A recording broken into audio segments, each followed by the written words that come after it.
అనారోగ్యం, ఉద్యోగం, వ్యాపారం అప్పులతో బాధపడుతున్నారా? వెంటనే జేకేఆర్ గురువు గారికి కాల్ చేసి ఈ వెబినార్ లో జాయిన్ అవ్వండి.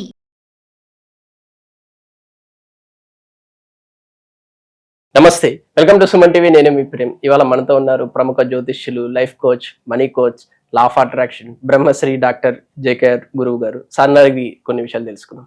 సార్ నమస్తే. సార్ నమస్తే. ఒకటి విన్నాను సార్, అది ఎంతవరకు నిజమంటారో మీరే చెప్పాలి. గల్లప్పుతో అఖండ ఐశ్వర్యం పొందవచ్చు అనేసి అంటుంటారు సార్, అది నిజమంటారా సార్? వాస్తవంగా పొందొచ్చు అండి. ఎందుకనంటే సముద్రపు ఉప్పుతో ఒక మెగా పవర్ అండి. ఎందుకంటే పాల సముద్రంలో నుంచే లక్ష్మీదేవి పుట్టింది, మనందరికీ తెలుసు. అంటే సముద్ర గర్భంలో ఎన్నో సంపదలు దాగి ఉన్నాయి. అలాంటి ఉప్పు కూడా సముద్ర గర్భంలోనే ఉంటుంది. ఆ ఉప్పుతో ఇలాంటి దీపం గనక మీరు ఇంట్లో ప్రతినిత్యం పెడితే ఒక 21 రోజులు 11 రోజులు మీరు కోరిన కోరికలు ఏదైనా సరే సాధిస్తారు. ఉదాహరణకి డబ్బు కావచ్చు, లేక మీరు ఉద్యోగం కావచ్చు, ఎలాంటిది కావాలన్నా ఈజీగా మనం మేనిఫెస్టేషన్ చేయొచ్చు. ఎలా చేయాలి, ఏ రోజు చేయాలి? సహజంగా మంగళవారం కానీ శుక్రవారం కానీ ప్రారంభించాలి. ఒక మట్టి మూకిడి, అది కూడా ఎర్రటి మూకిడి తీసుకుని మీ ఇంట్లో ఆగ్నేయ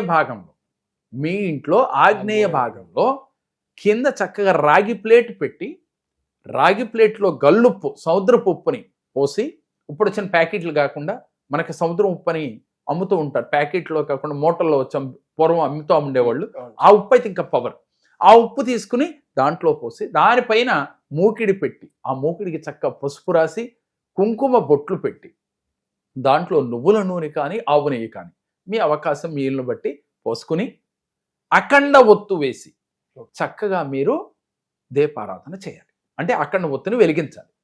వెలిగించి లక్ష్మీదేవిని ఆహ్వానిస్తూ, అలాగే కుబేర లక్ష్మిని ఆహ్వానిస్తున్నట్లుగా మనసులో సంకల్పం చేసుకుని ఓం శ్రీ నిధీశ్వరాయ స్వాహ, ఓం హ్రీం సకల కార్యసిద్ధికరాయ శ్రీ వర్ధమానాయ నమః అంటూ మొట్టమొదటిసారిగా వినాయకుడిని తలుసుకుని మంత్రం 11 సార్లు చేసి, ఆ తర్వాత ఓం శ్రీ నిధీశ్వరాయ స్వాహ అనే మంత్రాన్ని చేయాలి.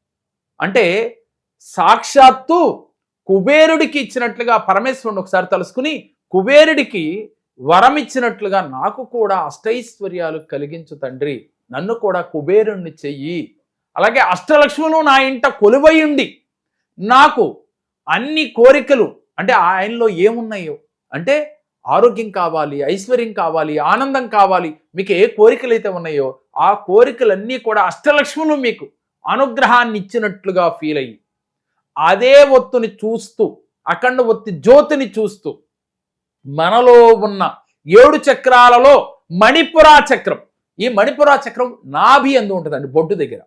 ఈ మణిపురా చక్రం ఎవరికి అంటే అక్కడ ఏముంటది అంటే పంచభూతాలలో ఒకటైన అగ్ని ఉంటుంది. పంచభూతాలలో ఒకటైన అగ్ని ఇక్కడ మణిపురా చక్రంలో ఉంటుంది. అందుకే మన తిన్న ఆహారం అరుగుదల అవటానికి అక్కడ అగ్ని పుడుతుంది అని చెప్తాం. ఆ అగ్నిదేవుడితో మమేకమవుతూ ఆ జ్యోతిని చూస్తూ మనం మణిపురా చక్రం ద్వారా ప్రవేశించినట్టుగా వెలుగు ఫీల్ అవుతూ మీ శరీరం అంతా కూడా అగ్నితో పునీతమైనట్లుగా, ఇప్పుడు వరకు ఎన్నో కర్మలు చేసి ఉంటాం, తెలుసో తెలియకో, ఆ కర్మలన్నీ తొలగిపోయినట్లుగా, మీరు పునీతమైపోయినట్లుగా, పరిశుద్ధి చెందినట్లుగా, అంటే శుద్ధి చెందినట్లుగా, మనస వాచ కర్మణ మీరు భగవంతుడితో మమేకమవుతూ మీ శరీరం అంతా అగ్నితో పునీతమైనట్లుగా ఫీల్ అవుతూ అప్పుడు మీరు మేనిఫెస్టేషన్ చేయాలి. యూనివర్స్తో కనెక్ట్ అవ్వాలి, పంచభూతాలతో కనెక్ట్ అవ్వాలి, అష్టలక్ష్ములతో కనెక్ట్ అవ్వాలి, కుబేరుడితో కనెక్ట్ అవ్వాలి. డబ్బు కావాలంటే కుబేరుడితో కనెక్ట్ అవ్వాలి. అంటే మనకు అన్నీ కావాలంటే అష్టలక్ష్ముల అనుగ్రహం ఉంటే అన్నీ వస్తాయి. కాబట్టి అష్టలక్ష్ములకు అనుగ్రహం వచ్చినట్టుగా ఫీల్ అవుతూ ఉండాలి. అక్కడ మీరు మెడిటేషన్ చేయాలి. ఇలా ఫీల్ అవుతూ మీ కోరికలు తీరిపోయినట్లుగా వీరి యొక్క అనుగ్రహంతో ఫీల్ అవుతూ ఇలా 11 రోజుల పాటు కానీ అవకాశం ఉన్నవారు వారి సమస్య తీవ్ర స్థాయిని బట్టి 21 రోజులు. ఈ యొక్క ఉప్పు దీపము అంటారు, దీన్ని అఖండ దీపము అంటారు. ఏ భాష చెప్పినప్పటికీ కూడా ఈ ఉప్పు దీపం వల్ల అంతటి అద్భుతమైన ఫలితాలు ఉన్నాయి. ఎవరైతే ఇలా 11 రోజులు లేక 21 రోజులు చేస్తారో వెంటనే వారి కోరికలు ఫలించి తీరుతాయి. అప్పుడు విజువలైజేషన్ కూడా చాలా అవసరం, యాక్టింగ్ కూడా అవసరం. మీకు వెంటనే దీపం పెట్టారు, కుబేరుణ్ణి అనుగ్రహం కోసం కోరారు, కుబేరుడు తదాస్తు అన్నట్లుగా, అలాగే అష్టలక్ష్ములు తదాస్తు అన్నట్లుగా, అష్టలక్ష్ములు నీ ఇంట త్రిష్ట వేసుకుని కూర్చున్నట్లుగా ఫీల్ అవుతూ విజువలైజేషన్ చేస్తూ యాక్షన్ చేస్తూ చూసేవాడికి మీ మనసుకి మీ అంతర్చేతన మనసు నిజమే మనకి అష్టలక్ష్ములు కొలువై ఉన్నారు మీ ఇంట్లో, నిజమే మీరు లక్ష్మీ అనుగ్రహం కలిగింది, కుబేరుడు ఇక్కడ అనుగ్రహం కలిగింది, మీరు కోట్లు సంపాదన కలిగి ఉన్నారు. ఎలా వస్తుంది కోట్లు సంపాదన? ఊరికినే ఆకాశంలోంచి వచ్చి పడతాయా? పడవు. మీరు చేస్తున్న వృత్తి ఉద్యోగ వ్యాపారాలలో ఆర్థికంగా క్రమక్రమేపీ అభివృద్ధి చెందినట్లుగా. అంటే మీరు ఒక వ్యాపారం చేస్తున్నారు, నెలకి 1 లక్ష రూపాయలు వస్తున్నాయి, ఇది చేస్తున్న కానించి 5 లక్షలు 4 లక్షలు 3 లక్షలు మీ మనసు కనెక్ట్ అయినంత అమౌంట్ వస్తున్నట్లుగా ఫీల్ అవుతుంది. ఇలా క్రమక్రమేపీ నెలకు 5 లక్షలు అయితే సంవత్సరానికి 60 లక్షలు ఇట్లా వస్తున్నట్లుగా, ఆ 60 లక్షల్లో 10% చారిటీ చేస్తున్నట్లుగా, లేని వాడికి దానం చేస్తున్నట్టుగా, లేని వాడికి ఉన్నవాడు దానం చేస్తే ఉన్నవాడికి భగవంతుడు ఇస్తాడు. లేని వాడికి నువ్వు దానం చేయాలి, ఉన్నవాడు కదా ఇప్పుడు నువ్వు, నీకు భగవంతుడు దానం చేస్తాడు. ఈ సత్యాన్ని తెలుసుకుని 10% చారిటీ, అది 1 లక్ష వస్తే 10,000, 10 లక్షలు వస్తే 1 లక్ష రూపాయలు, ఇలా ఫిక్స్ అయిపోయి ఎలాంటి మేనిఫెస్టేషన్ చేసినా, అలాగే ఎలాంటి అఖండ దీపాలు పెట్టినా, ఎలాంటి ఉప్పు దీపాలు పెట్టినా ముందు నీలో చారిటీ చేసే గుణం రావాలి. అలాగే ఎదుటి వ్యక్తిని గౌరవించే విధానం నేర్చుకోవాలి. ప్రతి వ్యక్తిని కూడా ప్రేమించే ఆలోచన రావాలి. ఎదుటి వ్యక్తిలో మంచిని తీసుకోవాలి తప్ప చెడుని తీసుకోకూడదు. దీనికి ఉదాహరణ కూడా ఒకటి చెప్పాలి.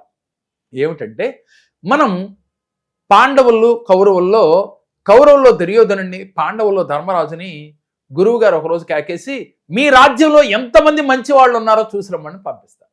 వీళ్ళు రాజ్యంలోకి బయలుదేరి రాజ్యంలోకి వెళ్తే ధర్మరాజుకి ఒక్కడు కూడా చెడ్డవాడు కనపట్ల, దుర్గుణాలు ఉన్నవాడు కనపట్ల. దుర్యోధనుడికి 100కి 90 మంది చెడ్డవాళ్లే కనపడుతూ ఉన్నారు. సరే, తిరిగంతా వచ్చారు. గురువు గారి దగ్గరికి వచ్చిన తర్వాత అడిగితే గురువు గారితో ఇలా చెప్తూ ఉన్నారు, అయ్యా 90 మంది చెడ్డవాళ్లే ఉన్నారు అన్నాడు దుర్యోధనుడు. ఈయన ధర్మరాజు, నాకు ఒక్కడు కూడా తగలలేదండి చెడ్డవాడు, అందరూ మంచి వాళ్లే ఉన్నారు. ఏంటి తేడా? ఇదే రాజ్యం, మీ రాజ్యంలోనే, ఎందుకని ఆయనకి అలా కనపడింది, మీకు ఎలా కనపడిందంటే మీ మనసులో ఉన్న భావాన్ని బట్టే ఎదుటి వ్యక్తి మీకు కనపడతాడు. ధర్మరాజుకి ఎలాంటి భావం ఉంది? అందరూ మంచోళ్లే అనే భావం.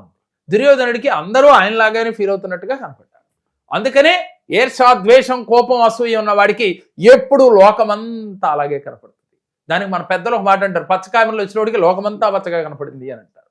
కాబట్టి ఎప్పుడూ కూడా మనలో ఈర్ష్య, ద్వేషం, అసూయ, కోపాన్ని లేకుండా చూసుకోవాలి. అది లేకుండా ఉండాలి అంటే మీరు ఇలాంటి దీపం పెట్టినప్పుడు ఎదురుగా కూర్చుని పంచభూతాలలో ఒకటైన అగ్నిదేవుణ్ణి మణిపురా చక్రం ద్వారా ప్రవేశపెట్టి మీ శరీరం అంతా పునీతమైనట్లుగా, మీలో ఉన్న రాగ ద్వేషాలు, అసూయ అన్నీ ఆ క్షణమే బయటికి వెళ్ళిపోయినట్లుగా ఫీల్ అవుతూ మీరు కోరిన కోరికలు, అష్టలక్ష్మి అనుగ్రహం అడుగుతారా, కుబేరుడికి అనుగ్రహం అడుగుతారా, యూనివర్స్కి అనుగ్రహం అడుగుతారో వారందరూ మీకు బ్లెస్ చేసినట్టుగా, యూనివర్స్తో కనెక్ట్ అయినట్లుగా, పంచభూతాలతో కనెక్ట్ అయినట్లుగా ఫీల్ అవుతూ గనక మీరు 21 రోజులు కానీ 11 రోజులు కానీ చేసి చూడండి, మీకు విశేష ఫలితాలు కలుగుతాయి. అందుకే ఏ పూజ చేసినా, ఏ వ్రతం చేసినా, ఏ హోమం చేసినా, ఏ మేనిఫెస్టేషన్ చేసినా ముందు మీరు మారాలి. మీలో ఉన్న భగవంతుడిని మీరు తెలుసుకుని అందరినీ ప్రేమించే తత్వం, చారిటీ చేసే తత్వం వస్తే మీ కోరికలు ఊరికనే తీరుతాయి. అదేవిధంగా ప్రతిరోజు మీరు స్నానం చేసే నీటిలో కూడా ఇంత గల్లుప్పు వేసుకుని స్నానం చేసినట్లయితే మీలో ఉన్న నెగిటివ్ ఎనర్జీ ఈజీగా తొలగిపోతుంది. అలాగే మీ ఇల్లు తుడిచేటప్పుడు కూడా ప్రతిరోజు ఇంత గల్లుప్పు, గోమూత్రం ఒక 2 చుక్కలు, అలాగే కస్తూరి పసుపు, పచ్చ కర్పూరం వేసి ఇల్లు క్లీన్ చేసుకుంటే కనుక ఇంట్లో ఉన్న నెగిటివ్ ఎనర్జీ అంతా తొలగిపోతుంది. అలా తొలగిపోవటం వల్ల ఇంట్లో కూర్చున్నంతసేపు కూడా పాజిటివ్ థాట్స్తో ఉంటాం. నెగిటివ్ ఎనర్జీ మిమ్మల్ని తాకకుండా ఉంటుంది. ఇంట్లో ఉండకుండా ఉండాలి, మీలో ఉండకుండా ఉండాలి, మీ ఆలోచనలో ఉండకుండా ఉండాలి. మీరు ఎప్పుడు గుర్తుపెట్టుకోండి, అద్దం ముందు నుంచుంటే మీ ప్రతిబింబం ఏ విధంగా కనపడిందో, మీ లోపల ఇన్నర్ మైండ్ ఏదైతే ఉందో మీ మాటల్లో అదే వస్తాయి. గుర్తుపెట్టుకోవాల్సింది ప్రతి వ్యక్తి కూడా. మీరు ఈజీగా మాట్లాడుతున్నప్పుడు అతను నిజంగా మాట్లాడుతున్నాడా, అబద్ధంగా మాట్లాడుతున్నాడా అని ఎదుటి వ్యక్తి ఈజీగా కనిపెట్టేయచ్చు. మనసులో ఒకటి ఉండి పైకి ఒకటి మాట్లాడితే ఈ ఫేస్ ఫీలింగ్స్ ఈజీగా కనిపెట్టవచ్చు. కాబట్టి ఇప్పుడు మన ఫేస్ ఫీలింగ్స్ కూడా మన మనసుతో కనెక్ట్ అయి ఉంటాయి. కాబట్టి మన అంతర్చేతన మనసుని మనం నమ్మించాలి అంటే ముందు మనం మారటానికి ప్రయత్నం చేయాలి. మన వల్ల కానప్పుడు సహజంగా మానవ నైజంగా మనం కరెక్ట్ చేసుకోలేం. కరెక్ట్ చేసుకోవాలంటే ధ్యానం చేయాలి. ఎంత ధ్యానం చేస్తామో, ఎంత అయితే మీ ఆలోచనల్ని కట్టడి చేయటానికి ధ్యానం ఎక్కువసేపు చేస్తారో వారు అద్భుత ఫలితాలు సాధిస్తారు. వారు కోరిన కోరికలన్నీ కూడా ఈజీగా తీర్చుకోగలుగుతారు. అలాగే మన మణిమంత్ర క్లాస్లో ఎవరైతే జాయిన్ అవుతారో ఇలాంటి టిప్స్ అనేకమైనవి మీకు తెలియజేయటం జరుగుతుంది.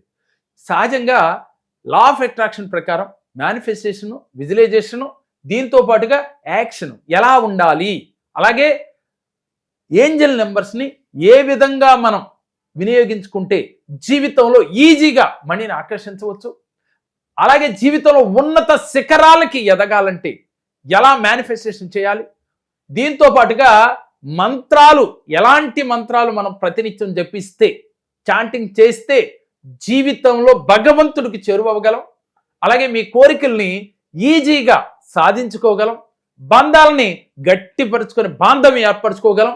సహజంగా అది భార్యాభర్తల బంధం కావచ్చు, కుటుంబ బంధాల్లో కావచ్చు. తరచూ కలహాలతో బాధపడేవారు ఈ క్లాస్లో ఒక్కసారి జాయిన్ అయితే మీ బంధాలను మీరే కరెక్ట్ చేసుకోగలరు. ప్రతి ఒక్కరిలో కూడా భగవంతుడు ఉన్నాడు. మీలోనూ ఉన్నాడు, నాలోనూ ఉన్నాడు. ఎవరిలో ఉన్న భగవంతుడు వారు తెలుసుకోవాలి అంటే మీ దినచర్య ఎలా ఉండాలి, మీ ఆచరణ ఎలా ఉండాలి, ఇవన్నీ కూడా సవినయంగా మీకు తెలియచేస్తాం ఈ 7 days మనీ మంత్ర క్లాస్లో. మరి మీకు ఇంట్రెస్ట్ ఉందా? ఒక్కసారి మీరు రిజిస్ట్రేషన్ చేయించుకొని చూడండి. అద్భుత విజయాలతో పాటుగా మీ జీవితమే అద్భుతంగా మారిపోతుంది. Thank you sir, thank you so much. నమస్తే అండి. అందరికీ నమస్కారం అండి. నా పేరు గురుస్వామి. నేను మొన్న ఈ ఉగాది స్పెషల్ డాక్టర్ జేకేఆర్ గారి మనీ మంత్ర క్లాసుల్లో అటెండ్ అయ్యానండి. అటెండ్ అయినాక సార్ చెప్పినటువంటి అన్ని రకాల ఎఫర్మేషన్స్, మెడిటేషన్స్ అన్నీ చేశాను. అయితే మా పాపకి 21 మార్చిన లివర్ రిలేటెడ్ ఇష్యూ ఉంది అని చెప్పారు. ఈ ఉగాది స్పెషల్ ఏదైతే ఉందో మనీ మంత్ర క్లాసులు అటెండ్ అయినాక సార్ని కలిసిన తర్వాత నాకు నా జీవితంలో ఒక అద్భుతం జరిగింది. అది ఏమిటంటే నిన్న 2 ఏప్రిల్న మళ్ళా లివర్ టెస్ట్ చేయటం జరిగింది. పాపకి చాలా ఆరోగ్యంగా ఉందని, చాలా బాగుందని డాక్టర్ చెప్పారు. చాలా ఆనందంగా ఉందండి. గురువుగారి క్లాసులు అటెండ్ అయినాక ఇలాంటి మిరాకిల్ జరగటం చాలా అద్భుతము. నా జీవితం ధన్యమైపోయింది. Thank you.